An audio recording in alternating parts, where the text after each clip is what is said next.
Alors, au Cameroun, il se pose un problème au niveau des impôts, notamment au niveau de la fiscalité.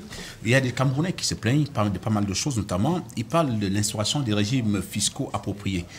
Et dans le cadre justement de ce sujet-là, nous allons recevoir aujourd'hui, dans un jour un événement, quelqu'un qui justement fait partie d'une association, l'association camerounaise pour la défense des droits des contribuables et autres contribuables camerounais. Moulio Mazou, bonjour. Bonjour, M. Jackson Bouzo, et bonjour à tous les téléspectateurs du Canal 2, et également un bonjour spécial à tous les contribuables camerounais. Alors ben justement, je voudrais qu'on rentre droit dans, tu as dit qu'on a un droit au but en tout cas. C'est quoi l'association camerounaise pour la défense des droits des contribuables et autres contribuables? Bon, l'association camerounaise pour la défense des droits des contribuables, ACDC, oui. C'est une association citoyenne. C'est une association qui a pour vocation de sensibiliser les contribuables camerounais sur l'importance des impôts et taxes qu'ils payent. Parce que vous savez que les contribuables sont les maillons essentiels du développement. C'est à travers les contributions que les pouvoirs publics parviennent à faire des réalisations. Donc il est question pour nous de les sensibiliser, de leur faire comprendre qu'ils ont des rôles très importants. Non seulement ils ont des rôles très importants, mais leur faire comprendre quels sont les impôts qu'ils doivent payer, à quel moment ils doivent payer, afin que vraiment qu'ils ne soient plus abusés quand il arrive, parce qu'il y a des moments où, quand on ne maîtrise pas ses droits, qu'on soit abusé par un qui connaît et qui estime qu'il peut vous estorquer un peu plus sur l'argent. Alors, je suis journaliste. Quel impôt dois-je payer, moi? Vous êtes journaliste. Déjà, si vous êtes journaliste, ça veut dire que vous êtes un employé. Sur votre salaire, votre patron doit retenir l'IRPP, qui est l'impôt sur le revenu des personnes physiques, qui doit reverser à l'État. Premier impôt à payer. Maintenant, dans le cas de vos consommations, quand vous achetez une bière au quartier, sur la bière, on prélève la TVA. C'est déjà un impôt que vous payez. Donc, sur toutes vos consommations.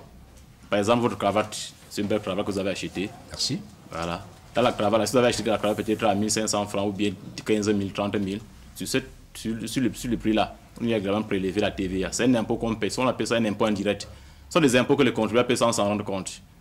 Donc, quand on définit comme ça, on se rend compte que même un enfant à partir de 5 ans, lorsqu'il peut déjà s'acheter quelque chose, là, il est en train de payer un impôt qui est indirect, la TVA. Alors, vous voulez me dire que même Fabien, qui vend des chaussures du côté de Mokolo, là, lui qui est, on va dire, sauveteur, lui, il a son impôt à payer dans ce cas-là. Oh, oui, oui. Si, déjà, dans lorsqu'il vend les chaussures au marché Mokolo, il dépend d'une commune. Il sera sûrement assujetti à l'impôt libératoire. À côté de l'impôt libératoire, il y a également les petites taxes et tickets du marché qu'il a appelé à payer. Donc, tout le monde est contribuable. Parfois, sans le savoir, nous devons dire au Cameroun que tout le monde est contribuable. Et chacun ne doit pas, et les gens ne doivent pas se négliger. Nous devons prendre ça en considération. Et c'est notre rôle d'informer les contribuables camerounais et d'attirer l'attention que le devenir du Cameroun, ça dépend d'eux. Alors, ben justement, dans votre association, vous parlez beaucoup plus du cas de la fiscalité au niveau des start-up camerounaises.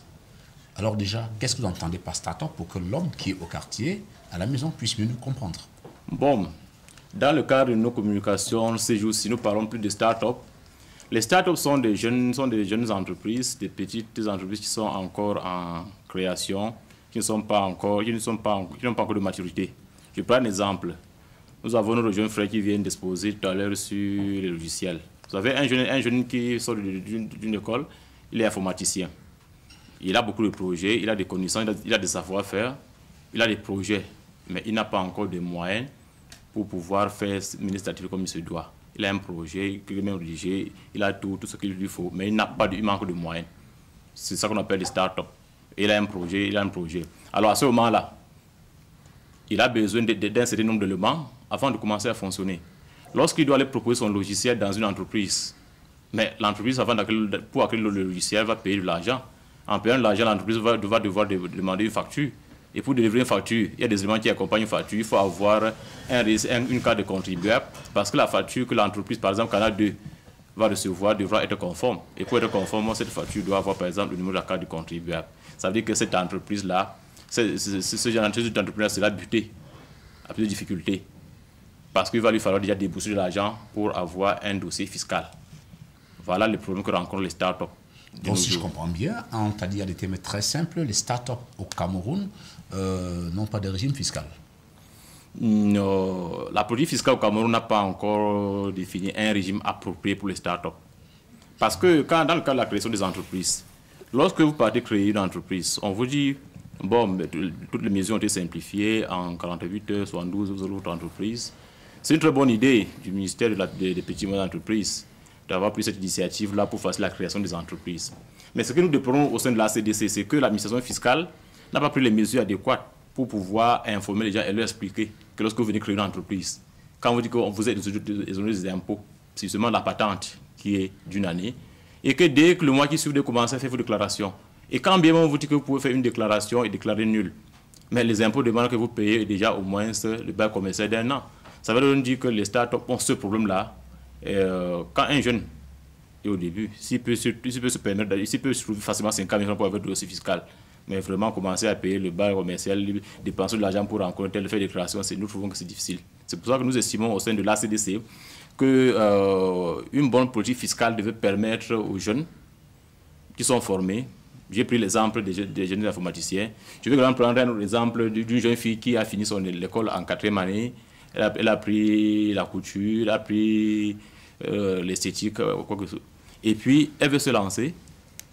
Elle peut avoir un petit atelier où elle veut s'exercer. Mais dès que le mois commence, dès que le mois finit, les gens de la commune vont venir pour dire qu'il faut qu'elle paie l'impôt libératoire. Ou bien l'autre vont venir dire qu'elle doit être assurée à patente, alors qu'elle n'a même pas encore eu le temps. Elle sort fraîchement de l'apprentissage. Elle ne fait même pas encore fait des clients. Mais on lui demande, on lui exige de payer. Nous estimons que pour résoudre le problème de l'emploi au Cameroun, parce que l'État ne peut plus donner l'emploi à tout le monde, il faudrait qu'on permette aux jeunes Camerounais qui sont formés, qui ont des métiers, de pouvoir avoir un temps bien déterminé, un temps bien défini, avant de commencer à payer les impôts. Voilà ce que nous demandons à la CDC. Alors, il se trouve également que il y a quand même le Cameroun, à travers les pouvoirs publics, qui voudrait encourager, ou alors qui encourage les jeunes, ou alors la diaspora camerounaise, à venir investir au Cameroun. Est-ce que vous trouvez que le champ est véritablement approprié pour eux? Ils sont prêts à dire ce champ est prêt à les accueillir? Oui, On est toujours dans le domaine de la fiscalité. Dans le domaine de la fiscalité. Voilà. C'est vrai que les pouvoirs publics, à travers l'administration fiscale, fait des efforts. Mais nous, au sein de la CDC, nous estimons que peut faire davantage. Parce que, sans ignorer que la diaspora camerounaise n'est pas à négliger. Je peux prendre un exemple très simple du Mali. L'apport de la diaspora au Mali, qu'on a plus de 5% de son budget, ça veut dire que nous sommes appelés à faire avec la diaspora. Bon, maintenant, dans le cadre du Cameroun, il y a la loi sur l'investissement, il y a la loi numéro 2013, base 004, du 18 avril 2013, fixant les incitations à l'investissement privé au Cameroun. Cette loi-là, d'une manière très large, parle des investisseurs nationaux et des résidents et non résidents, étrangers, donc c'est une loi qui est vague. Et nous estimons que cette loi-là est une loi qui n'incite pas trop nos compatriotes de la diaspora à venir investir au Cameroun. Parce que nous devons comprendre que dans la diaspora, tout le monde n'a pas les mêmes moyens. Et quand vous analysez bien cette loi-là, elle est vraiment incitative. Mais je pense que nous pensons à que c'est une loi pour les riches.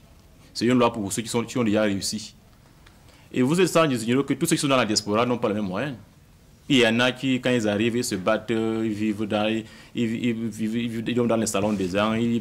C'est-à-dire, c'est pas toujours facile. Mais ils aimeront vraiment revenir au Cameroun à investir. Mais quand quelqu'un revient pour un projet, il a trouvé le financement là-bas, il a trouvé l'accompagnement au niveau de l'SRD, dès qu'il revient pour un projet. Le premier fonctionnaire à qui il va faire affaire, on va dire que ce sont les investisseurs, ce sont nos frères de la disposition, les moyens, il faut qu'on lui prenne de l'argent. Nous pensons également qu'il faudrait qu'on essaie de voir dans quelle mesure on va aménager les régimes appropriés à nos frères de la diaspora. Parce que quand ils reviendront créer des entreprises au pays, ça va sauver des familles. Même si c'est une entreprise familiale, quand quelqu'un vient créer, il va employer 2-3 personnes. C'est déjà de l'emploi concret. Ça va permettre à la famille de vivre. Alors, mais justement, il y a un problème qui se pose, du moins dans ce milieu-là, avec naturellement le Cameroun qui a signé des accords de partenariat économique avec l'Union européenne. Alors, dans quelques semaines quand même, cet accord-là, du moins, va commencer naturellement à prendre corps.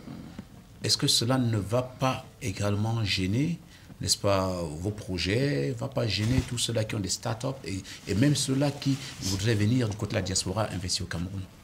Oui, cet accord de partenariat a longtemps été décrié par nos compatriotes qui estimaient que le Cameroun ne veut pas signer cet accord-là. Mais l'accord est signé. Et ça va entrer en vigueur. Maintenant, qu'est-ce qu'il faut faire? Est-ce que nous sommes prêts? Ce qui est là, c'est que nous ne sommes pas prêts vu les conditions. Quand nous parcourons l'accord, nous voyons par exemple le nombre de pays qui sont dans ce contrat. Il y a près de 28 pays, parmi lesquels l'Allemagne, la Grande-Bretagne, l'Irlande, l'Espagne, qui sont les plus pointus par rapport au Cameroun. Lorsque le Cameroun, seul en Afrique centrale, s'aventure dans cet accord-là, est-ce que le Cameroun sera prêt? C'est vrai que nous sommes à l'heure de la mondialisation, on peut reculer.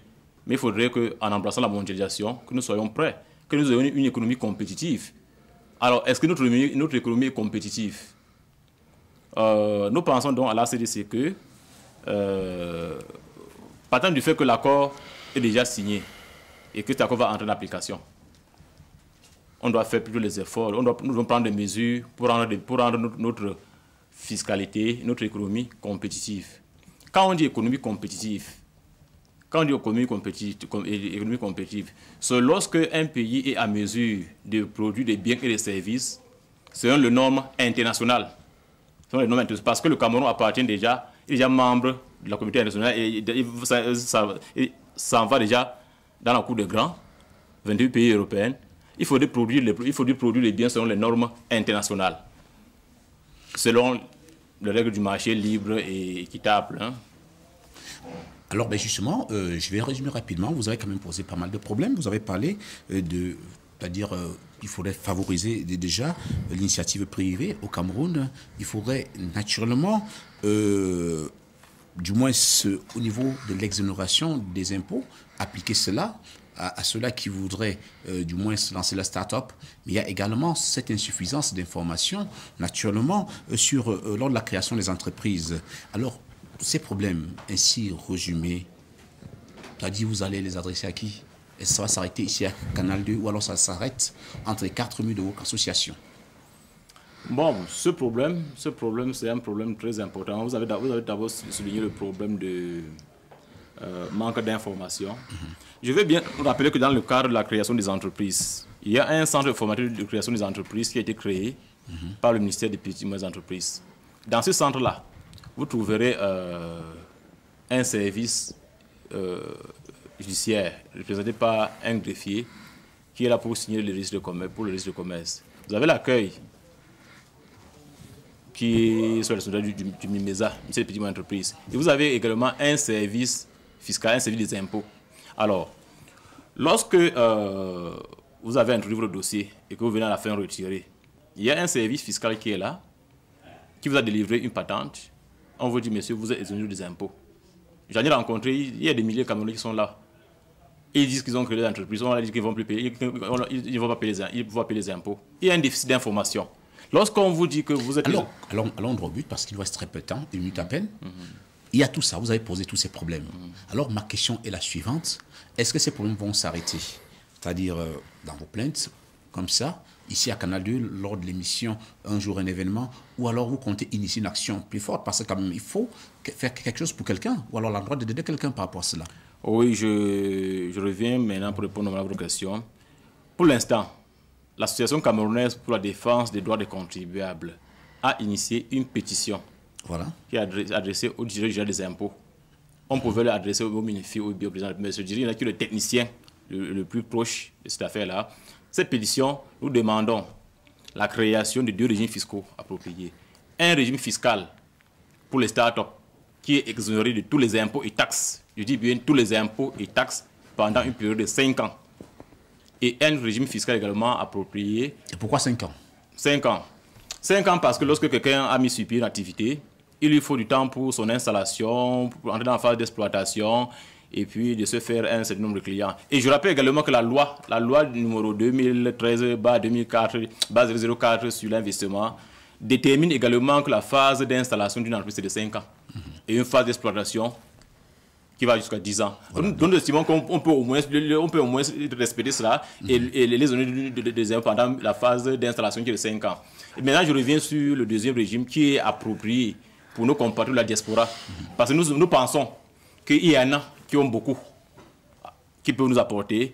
Et vu les accords de partenariat économique que le Cameroun a signés, nous devons faire les efforts pour armer nos frères, nos compatriotes à pouvoir affronter cette réalité-là, l'invasion de notre économie. Donc nous demandons pour également un régime fiscal et tous les impôts et taxes pendant une période de 5 ans. Voilà l'objet de notre pétition. Et je vais donc dire que la pétition est en ligne sur notre page Facebook, que vous pouvez signer. J'espère que je suis là pour appeler, pour lancer un appel également à tous les Camerounais pour pouvoir le signer. C'est quoi la page Facebook? ACDC. Fiscalité. ACDC Fiscalité. Oui, ACDC Fiscalité. Ça circule déjà en train de partager. Mais si vous n'êtes pas encore dans votre page, vous cliquez sur recherche. ACDC Fiscalité. Vous allez voir la pétition, partez sur commentaire. Vous mettez je signe. On ne parle pas j'aime. On met je signe. Quand vous mettez je signe, vous mettez votre ville ou bien le pays. Parce que ça sera comptabilisé. On saura en termes de signature qui a signé et qui est à partir d'où. Alors, un régime fiscal pour les start-up camerounaises et une autre initiative pour les Camerounais de la diaspora voulant investir au Cameroun. Voilà les deux objets, en tout cas, qui portent, alors, qui sont, n'est-ce pas, du moins inscrits à l'ordre du jour dans votre pétition. Eh bien, Bobby, je crois que vous qui n'avez pas encore de start-up, avez là un puissant défenseur, au cas où vous vouliez en avoir une. En tout cas, merci, Jack.